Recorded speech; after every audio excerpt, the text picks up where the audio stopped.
Fasting नहीं करना है। आइए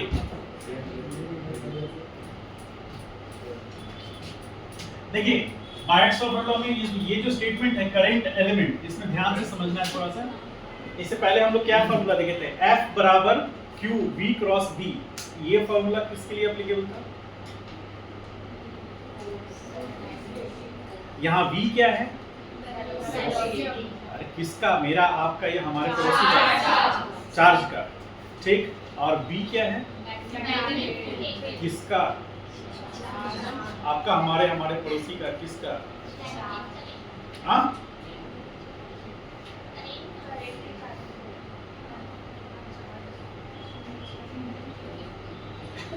बोलो। तुमको टीका लगा क्या है? तुम तो सच बोलो, बोलो अब मिटाओ मत, ठीक लगा। बोलो, आज तुमसे विशेष सवाल पूछा जाएगा। करेक्ट देवी माता के पैर से क्या है? बताइए। देखिए मैग्नेटिक फील्ड कोई सोर्स है, जो सोर्स अब किस रीजन से भी हो, जैसे उसके साथ उस सोर्स में करंट फ्लो कर रहा है, उसके कारण मैग्नेटिक फील्ड प्रोड्यूस होगा।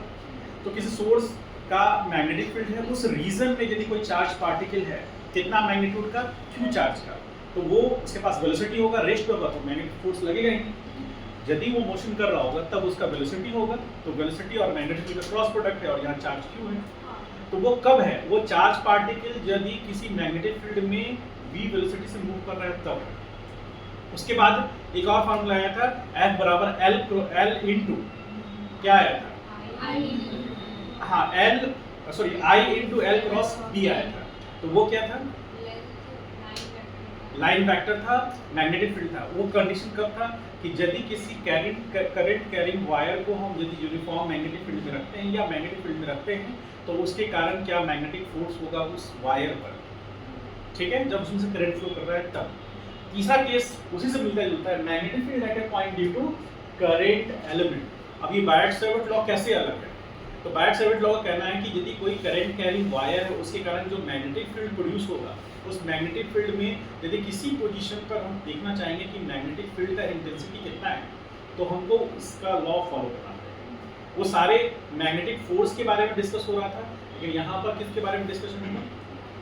फील्ड, मैग्नेटिक फील्ड निकालना है किसी करंट एलिमेंट, या कह लीजिए कि करंट वायर में छोटा सा एलिमेंट लेंगे, तो उसके कारण किसी पॉइंट पर क्या मैग्नेटिक फील्ड होगा वो हमको पता करना है। ऑब्वियसली लेंथ दूर जाएगा तो फील्ड का मैग्नीट्यूड कम होगा, वही हम देखेंगे। तो बायट-सावर्त लॉ का लॉ क्या कहता है उसको ध्यान से समझिए। इससे पहले हम लोग फोर्स निकाल रहे थे, ये हमारा पहला एक्सप्रेशन है जिससे हम फील्ड निकाल रहे हैं। तो मान लीजिए कि कोई करंट कैरिंग वायर है, ऐसे मान लीजिए ये वायर है, कोई भी आर्बिट्री शेप का हमने वायर लिया है। अब इस वायर में करंट फ्लो कर रहा है, सपोज मान लीजिए I अमाउंट का करंट फ्लो कर रहा है। ठीक है, तो इसको हम लोग कह सकते हैं कि इस I अमाउंट के करंट जो फ्लो कर रहा है, उसके कारण मान लीजिए यहाँ कोई पॉइंट है, इस पॉइंट का नाम P दे रहे हैं, वहाँ पर चार्ज नहीं है। चार्ज हो भी सकता है, नहीं भी हो सकता है, या चार्ज मोशन करता हुआ भी हो सकता है, नहीं हो सकता है, लेकिन हम लोग ये मान के चल रहे हैं कि कोई एक पॉइंट P है।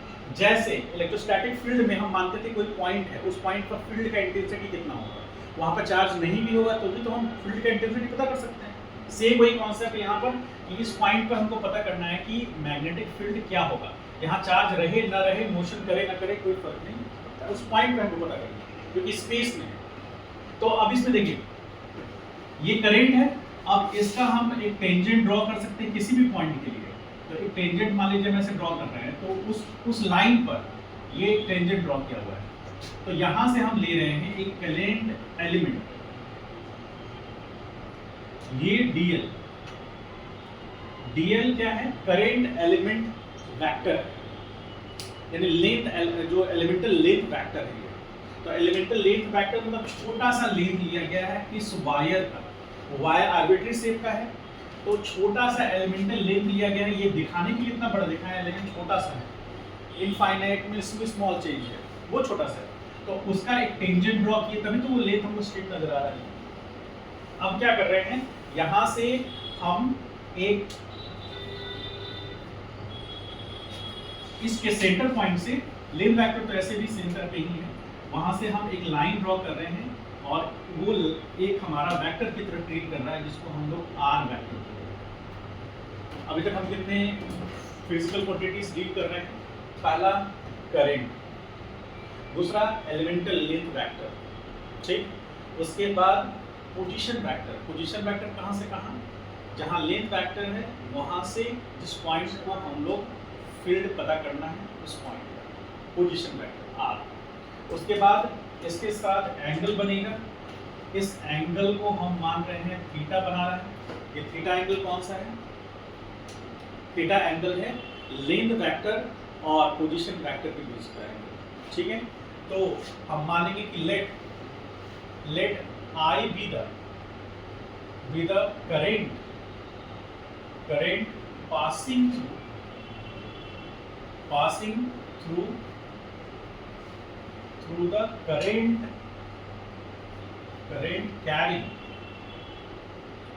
carrying wire, ठीक है।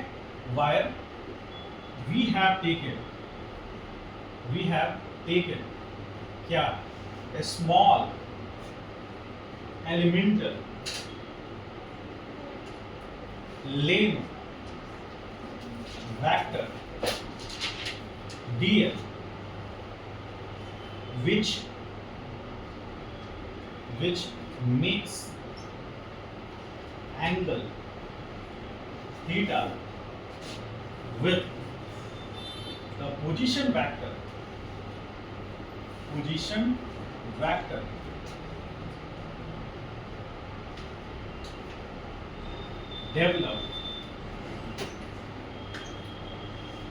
developed from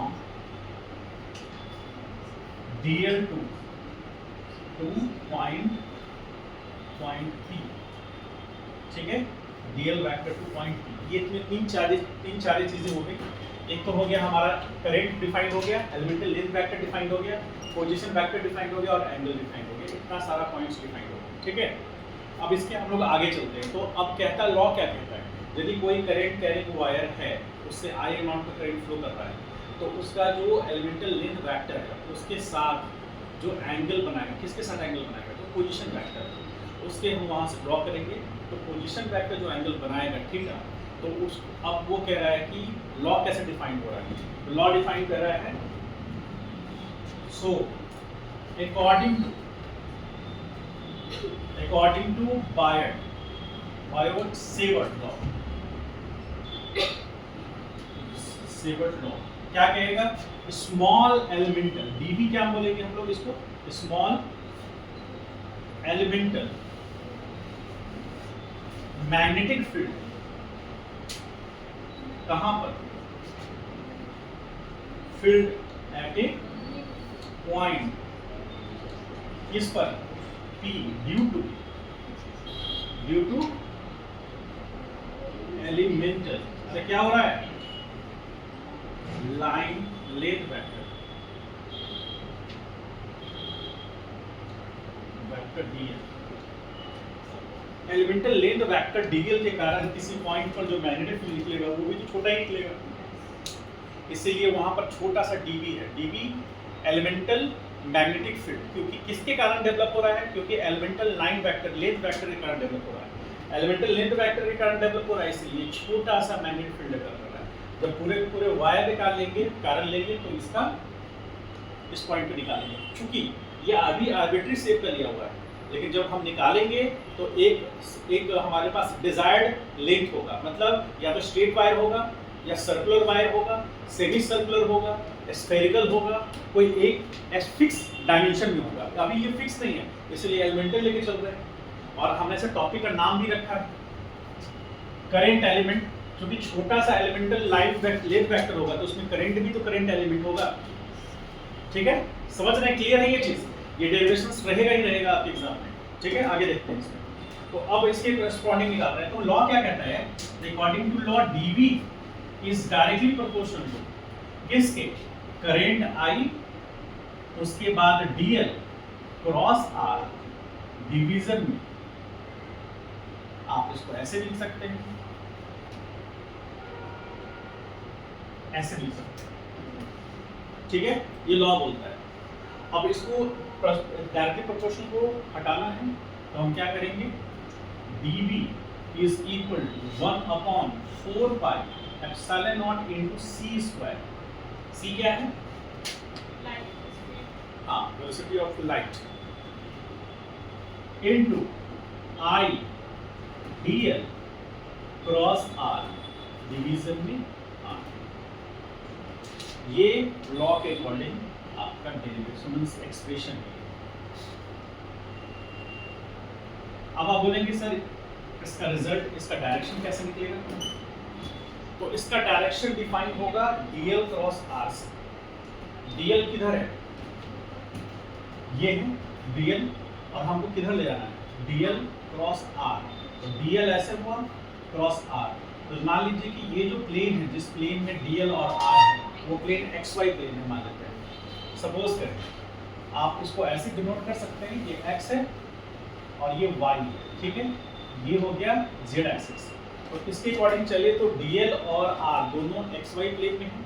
हमेशा दो वेक्टर तो एक प्लेन में रहेंगे, दो वेक्टर मिलाकर अपना एक प्लेन बनेगा जो हमेशा एक प्लेन में होगा।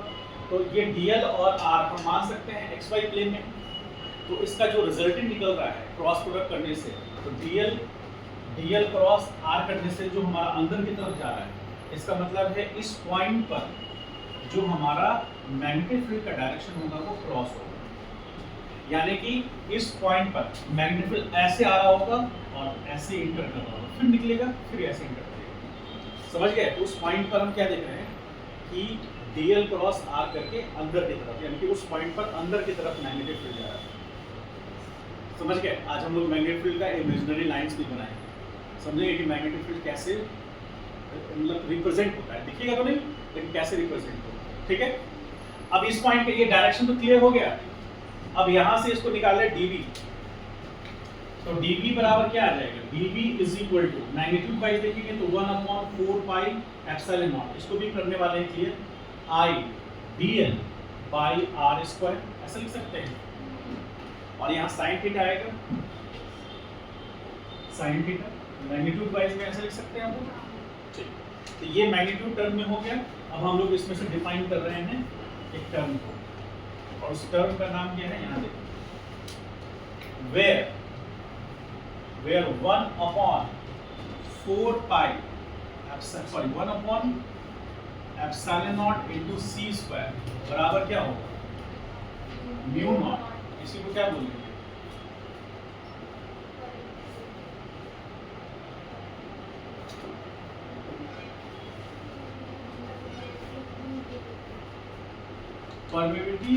परमिबिलिटी कांस्टेंट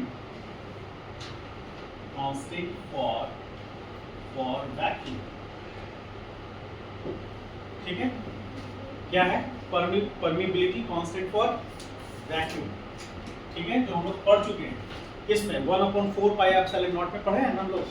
तो उसमें 1 जो हमारा म्यू निकल के आ रहा था, म्यू नॉट परमिटिविटी कांस्टेंट।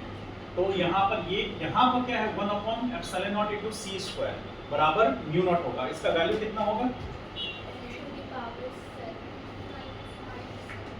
10⁻⁻⁷। और आगे क्या वैल्यू होगा? कितना? 8 यूनिट क्या होगा?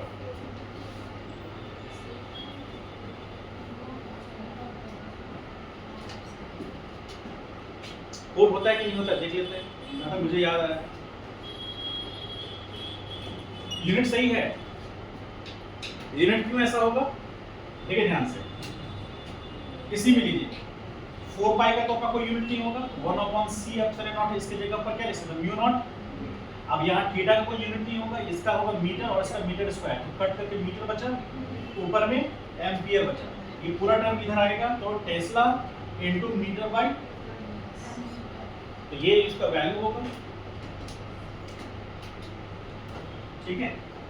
अब इसका एग्जैक्ट वैल्यू सिर्फ देख लेते हैं, कोई बात नहीं इसमें।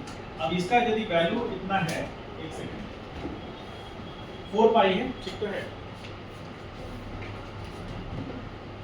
4 पाई। अब इसमें देखिए ध्यान से क्या था, 4 पाई इंटू 10⁻⁻⁷। अब इसका वैल्यू यदि हम सिर्फ सिंपली ये रखें, सिर्फ म्यू का वैल्यू रखें तो क्या लिखेंगे, dB इज इक्वल टू यहाँ म्यू नॉट बाई कितना 4 pi into i into DL sine theta division में R स्क्वायर होगा। ये रिजल्ट आया, ये final result. This expression is in magnitude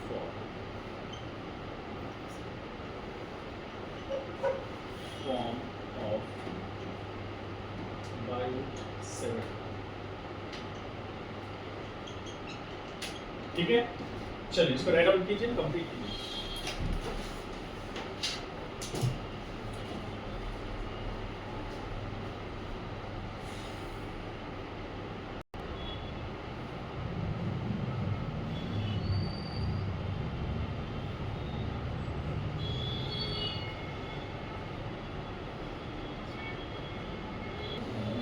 चलिए देखिए, यहां पर देखिए magnetic field at a point due to straight wire. अब क्या हो रहा है, क्या हुआ, कुछ कहना है, कुछ कहना है तो हमसे कहिए। चलिए वहां पे कौन बैठ के, कोई और बैठ के लिखा भी नहीं है, साक्षी भी नहीं है, कुर्सी की पैर किसी का भी खोल रही है, बिल्कुल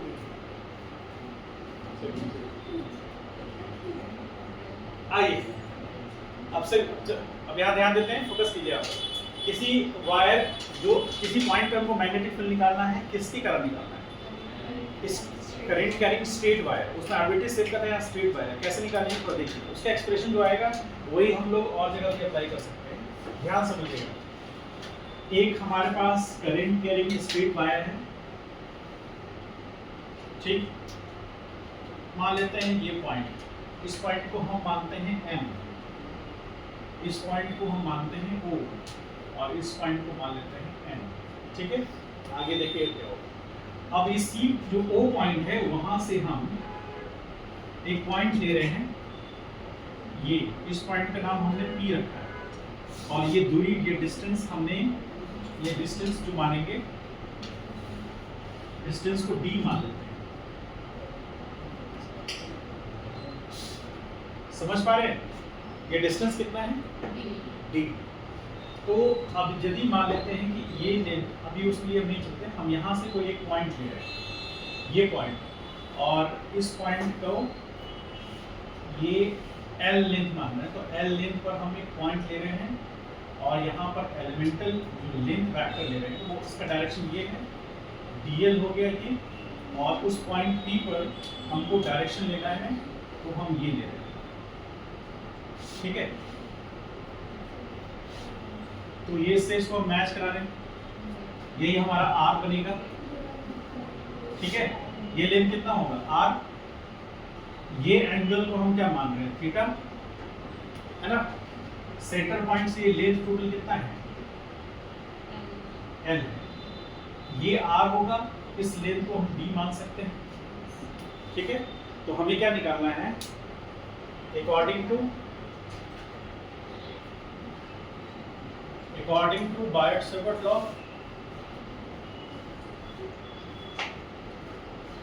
बायट-सैवर्ट लॉ से हम क्या लिख सकते हैं, dB small elemental, dB is equal to क्या होगा, mu not by 4 pi into I DL cross, क्या है DL क्रॉस R डिवीजन में R क्यूब, ऐसा लिख सकते हैं ना।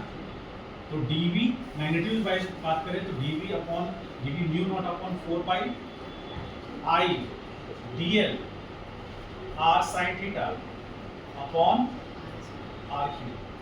फाइनली dB बराबर क्या आ गया, mu naught upon 4 pi I DL sin theta upon R square. इसको इक्वेशन नंबर फर्स्ट कह सकते हैं लोग। ठीक है, अब कंस्ट्रक्शन में ध्यान देते हैं। मान लीजिए साइन थीटा बराबर क्या होगा, या फिर साइन थीटा रहने दीजिए, मान लेते हैं हम ये एंगल कितना होगा 180 माइनस थीटा, और इसको हम फर्दर के लिए एंगल को 180 माइनस थीटा। तो बताइए tan 180 माइनस थीटा क्या होगा, परपेंडिकुलर बाई बेस, तो d बाई l, तो tan 180 minus theta minus tan theta is equal to d by l। अब इसको हम रिवर्स करें तो l by d is equal to क्या होगा, माइनस tan थीटा होगा, सॉरी cot थीटा।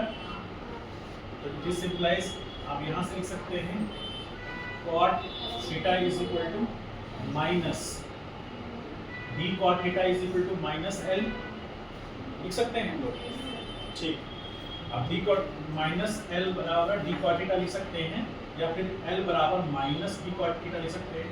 तो dl upon dt d theta, यानी हम लोग किसके रिस्पेक्ट में डिफरेंशिएट कर रहे हैं, थीटा के रिस्पेक्ट में, dl upon d theta is equal to minus d cot theta का डिफरेंशिएशन क्या होगा,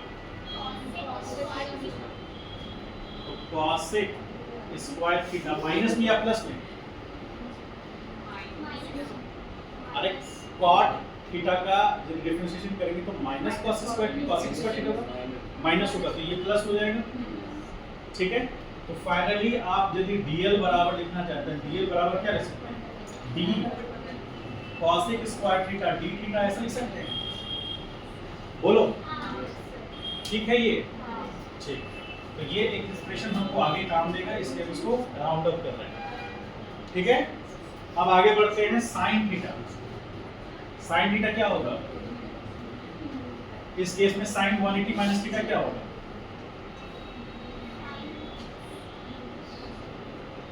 बताइए, साइन 180 मतलब d बाई, तो d बाई r कर दे, साइन 180 माइनस थीटा कितना, sine theta, sine theta is equal to d by r, तो r बाई d बराबर क्या लिख सकते हैं, cosec थीटा लिख सकते हैं, ठीक है। r बराबर क्या लिख सकते हैं, r बराबर d cosec थीटा लिख सकते हैं, इसको भी हम लोग यूज करेंगे आगे। तो हम लोग इस वैल्यू को dl को यहाँ पुट कर सकते हैं, r यहाँ से ले सकते हैं, ठीक है, ले सकते हैं। तो यहाँ पर देखिए पुट करेंगे वैल्यू, और लिखो मत अभी, देखो यहाँ पर dv is equal to mu not upon 4 pi i, dl की जगह पर क्या पुट करेंगे, d cosec square theta d theta into sine theta, ठीक है। और डिवीजन में क्या लिखेंगे, डिवीजन में r की जगह पर पुट करना है cosec theta d square cosec square theta लिखेंगे। तो cosec square theta cosec square theta cancel out होगा, एक d से एक d कैंसिल होगा। अब यहाँ पर देखिए, तो dv इज इक्वल टू क्या आएगा, dv is equal to mu not upon 4 pi into i, यहाँ क्या बचेगा, sine theta into D theta बस, और इंटू डिवीजन में d, तो साइन थीटा d को कॉमन लेते हैं, d इधर आ जाएगा, तो dv is equal to mu not upon 4 pi into d, ऐसे लिख सकते हैं, इंटू आई, और यहाँ पर साइन थीटा बचेगा, दोनों साइड इंटीग्रेशन यूज करते हैं। देखिए होगा ऐसा, तो डी साइन थीटा का इंटीग्रेशन करना है हमको टोटल, ये तो छोटा सा एलिमेंटल लेंथ के लिए था, कितने से लेंथ के लिए, इतना के लिए, अब हमको पूरे के पूरे लेंथ के लिए देखना है, ठीक है। तो हम मान के चल रहे हैं फर्दर के लिए, ये टोटल लेंथ इसको हम a मान लेते हैं, और ये भी लेंथ को हम a मान लेते हैं, तो टोटल यानी m से n कितना हो जाएगा 2a, ठीक है, m से n 2a हो जाएगा। अब यहाँ देखिए ये हम लोग लिख रहे हैं फॉर कंप्लीट लेंथ के लिए। तो कंप्लीट लेंथ के लिए हम लोग कर रहे हैं, इसको थोड़ा सा नीचे लिख दें। तो कंप्लीट लेंथ के लिए हम क्या लिखेंगे, dv is equal to mu not upon 4 pi i into D, यहाँ डी कर देते हैं, और integration sine theta into D theta. Integration theta कहाँ से कहाँ, यहाँ के एंगल को यहाँ से इसको मैच कराइए और यहाँ से इसको मैच कराइए। इस एंगल को देखिए ध्यान से, इस एंगल को हम θ1 कह रहे हैं और इस एंगल को θ2 कह रहे हैं, ठीक है। तो θ1 से लेकर θ2 तक, 0 से लेकर, समझ पाए।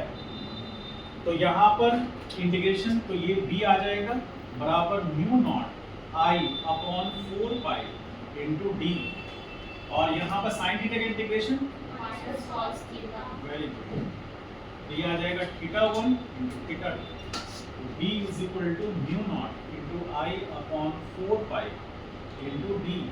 अब यहाँ पर लिमिटिंग वैल्यू चेंज कर देंगे, तो cos थीटा लिमिटिंग वैल्यू θ2 और θ1 माइनस हटाने पर, ठीक है। तो b इज इक्वल टू आ गया mu naught i upon 4 pi into d, और यहाँ आ जाएगा cos θ1 माइनस cos। अब यहाँ पर इसको समझते हैं 2 मिनट के लिए। ये एक्सप्रेशन जो आया है, इस एक्सप्रेशन में हम लोग को क्या करना है, यदि वायर इनफाइनाइट है, मान लीजिए कि इनफाइनाइट लंबा वायर है, ठीक, तो जब वायर का लेंथ बढ़ेगा, तो θ1 घटेगा या बढ़ेगा?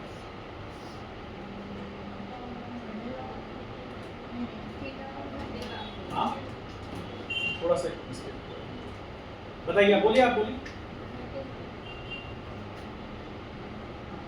यदि लेंथ बढ़ेगा तो θ1 घटेगा या बढ़ेगा?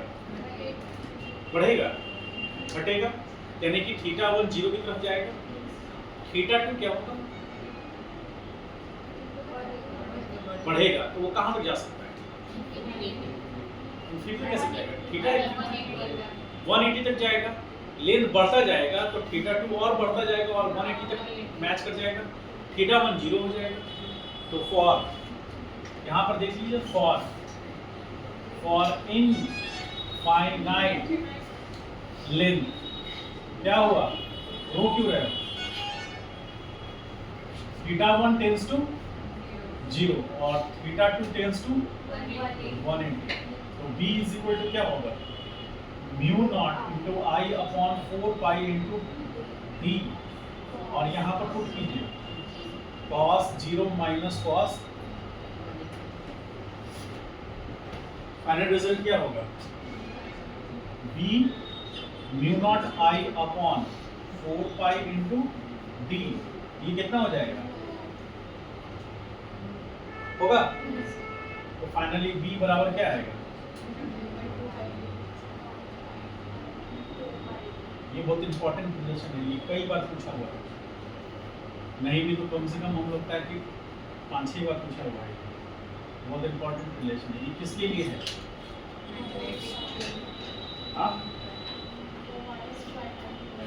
हाँ, magnetic field at a point due to infinite wire. अच्छा, डी क्या है, उस इनफाइनाइट वायर का जिस पॉइंट पे हमको निकालना है उससे परपेंडिकुलर डिस्टेंस, ठीक है, वो भूलिएगा मत, ये डी है। फाइनल एक्सप्रेशन इसी से अब हम सिंपल निकाल लेंगे, 2-3 डेरिवेशन निकालेंगे, सारा चैप्टर खत्म हो जाएगा। बस बचेगा गैल्वेनोमीटर है, मैंने देखा है, गैल्वेनोमीटर कर रहे हैं, जनरेटर है, मैंने देखा है, सिलेबस में देखा ना। चल, आप लोग कंफ्यूज हो रहे हैं, गलत समझ रहे हैं, ठीक है। इसका एक्सप्रेशन निकालिए, फाइनल निकालिए। यहाँ से देखिए, करंट का डायरेक्शन किधर होगा, जिधर डीएल का डायरेक्शन है, या जिधर डीएल का डायरेक्शन होगा उधर करंट का डायरेक्शन होगा, ठीक।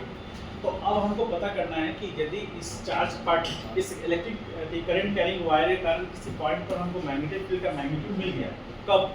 जब लेंथ क्या है? इनफाइनाइट। लेंथ इनफाइनाइट नहीं है तो हम ये लेके चलेंगे, ठीक है? लेंथ इनफाइनाइट नहीं है, फाइनाइट लेंथ है तो हम ये लेके चलेंगे। अब जब लेंथ इनफाइनाइट है तो हम ये लेके चलेंगे।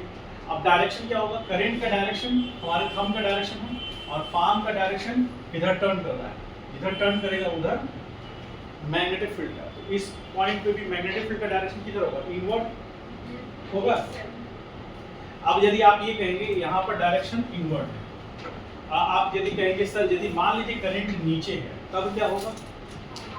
तो करंट नीचे है, करंट ऐसा फ्लो कर रहा है, हमको देखना है इस पॉइंट पर, तो करंट ऐसे फ्लो कर रहा है, तो इस पॉइंट पर करंट ऐसे है, थंब का डायरेक्शन करंट का डायरेक्शन है, पाम का डायरेक्शन ऐसे टर्न करेंगे, तो इधर तो पॉइंट है नहीं, पॉइंट तो यहाँ है, तो ऐसे कैसे घूमेंगे? तो पॉइंट भी घूमेगा आपके साथ। आपको रुकना है, आपको ऐसे टर्न कराना है, टर्न कराएंगे तो आप पॉइंट यहाँ पर आएगा, तो यहाँ पर आप इस डायरेक्शन देखेंगे तो इस सेंस में अपवर्ड हो जाएगा, यानी करंट यदि नीचे होगा तो अपवर्ड डायरेक्शन में मैग्नेटिक फील्ड होगा, यदि करंट ऊपर है तो इनवर्ड होगा। समझ गए? कुछ इस तरह से। यदि करंट इधर है तो पाम का हम लोग एक ओवरऑल व्यू दे सकते हैं।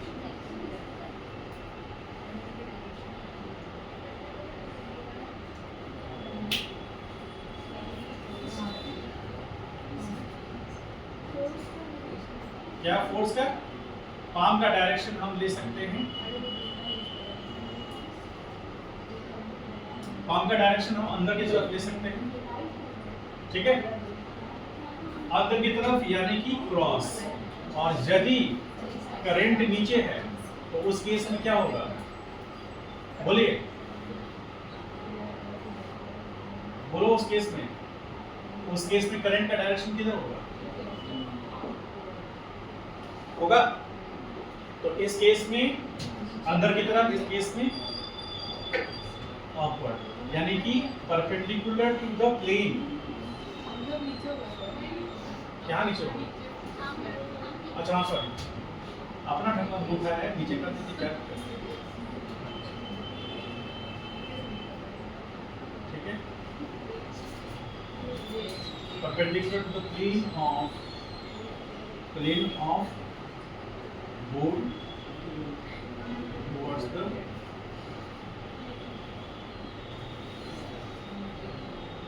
ठीक है, और ये होगा perpendicular to the plane of board.